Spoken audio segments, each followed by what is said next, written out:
لیکن بعض چیزیں ایسی ہیں کہ جن کی طرف ہماری توجہ ہی نہیں، اس کو ہم ناجائز اور حرام سمجھتے ہی نہیں، اور اس میں اچھے خاصے دیندار، نماز پڑھنے والے، تہجد گزار، صف اول کے پابند وہ لوگ بھی داخل ہیں کہ اس پہلو کی طرف ان کی نگاہ ہی نہیں جاتی کہ ہم کس طرح اپنے رزق میں حلال کے ساتھ ہم حرام کی آمیزش کر رہے ہیں۔ عام طور سے لوگ سمجھتے ہیں بھئی ہم تو مزدوری کرتے ہیں، محنت کرتے ہیں، کماتے ہیں، کھاتے ہیں اور نمازیں بھی پڑھتے ہیں، روزے بھی رکھتے ہیں، یہ سارے کام کر رہے ہیں، لیکن ان کو پتہ نہیں ہے کہ خود ان کی زندگی میں بعض ایسی چیزیں شامل ہو گئی ہیں جس کی وجہ سے ان کا لقمہ حرام میں ملا ہوا ہے۔ اس کی ایک مثال میں یہ دیتا ہوں کہ شریعت نے میراث کے احکام قرآن کریم میں تفصیل کے ساتھ نازل فرمایا، اور یہ فرمایا کہ جب کسی کا انتقال ہو تو اس وقت میں سب سے پہلا کام یہ ہونا چاہیے کہ اس کا جو ترکہ ہے،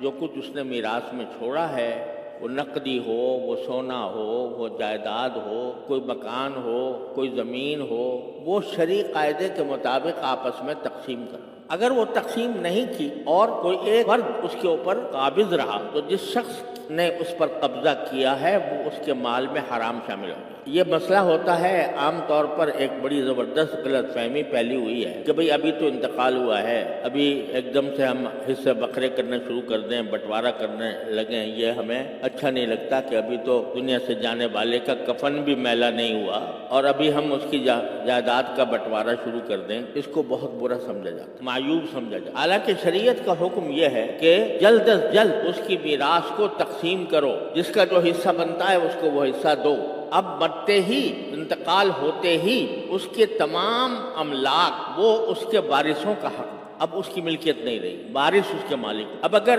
اس ترکے کو کوئی شخص دوسرے وارثوں کی اجازت کے بغیر استعمال کرتا ہے وہ حرام کرتا ہے۔ میں آپ کو مثال دیتا ہوں کہ جب ہمارے حضرت والد ماجد بانی دارالعلوم حضرت مولانا مفتی عمر شفیع صاحب رحمۃ اللہ علیہ کی وفات، تو میرے شیخ حضرت ڈاکٹر عبدالحی صاحب عارفی قدس اللہ تعالیٰ سرہ، وہ تشریف لائے اسی دن جس دن وفات، اور جس دن تجہیز و تکفین ہو چکی تھی یا ہونے والی تھی، اب مجھے یہ صحیح یاد نہیں رہا، اس وقت تشریف لائے تو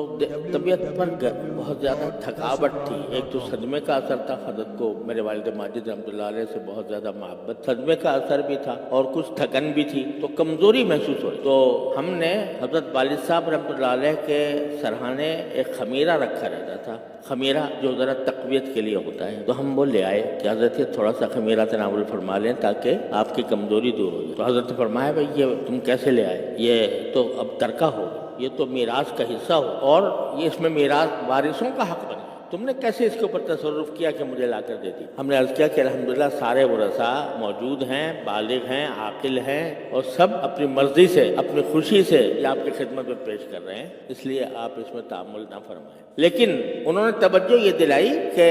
انتقال ہونے کے بعد سب سے پہلی فکر یہ ہونی چاہیے کہ جو اس کا ترکہ ہے اس ترکے میں کوئی غیر وارث کا تصرف نہ ہو۔ تو یہ شریعت کا حکم ہے، اور ہوتا یہ ہے کہ شروع میں تو کہتے ہیں بھائی ابھی تو ہم آپس میں بھائی ہیں، بہن بھائی ہیں، کیا لینا دینا، کیا تقسیم، کیا بٹوارہ، ہم تو بھائیوں کی طرح رہتے ہیں۔ جب ذرا وقت گزر جاتا ہے تو پھر اسی سے لڑائیاں اور جھگڑے کھڑے ہوتے ہیں۔ تو شریعت کا حکم یہ ہے کہ جلد از جلد ترکے کو تقسیم کرو جس طرح ممکن ہو۔ اب اگر ایک آدمی بڑا بھائی ہے، مثلا وہ ایک کاروبار اس کے والد چھوڑ کر گیا ہے، تو انتقال کے بعد بڑا بھائی تصرف کرتا ہے اس میں، کاروبار کو وہ سنبھالتا ہے، تو کاروبار کو سنبھالنے کے اندر اس کو یہ رکھنا چاہیے کہ آج کے دن سے یہ جو میں کاروبار کر رہا ہوں اس میں سارے میرے بہن بھائی یا جو وارث ہیں وہ سب شریک ہیں۔ اس کے حساب سے اس کو یہ کرنا چاہیے کہ بھئی چونکہ ہم شریک ہیں، یا تو ہم فوراً اپنے حصے الگ کر لیں، یا اگر کاروبار آگے جاری رکھنا ہے تو تمام ورثاء سے اجازت لے کر اور کوئی معاملہ طے کر کے کہ اس کاروبار کو جب چلایا جائے گا تو اس میں نفع آ جائے گا تو وہ کس طرح تقسیم، یہ کرنا لازمی ہے، ضروری ہے۔ اگر وہ شخص اس کاروبار پر اس نے قبضہ کر لیا یا وہ کاروبار چلاتا رہا، دوسرے وارثوں سے کچھ پوچھا نہیں، دوسرے وارثوں کی کوئی مرضی نہیں لی، تو اس کے کھانے میں حرام شامل ہو گئے۔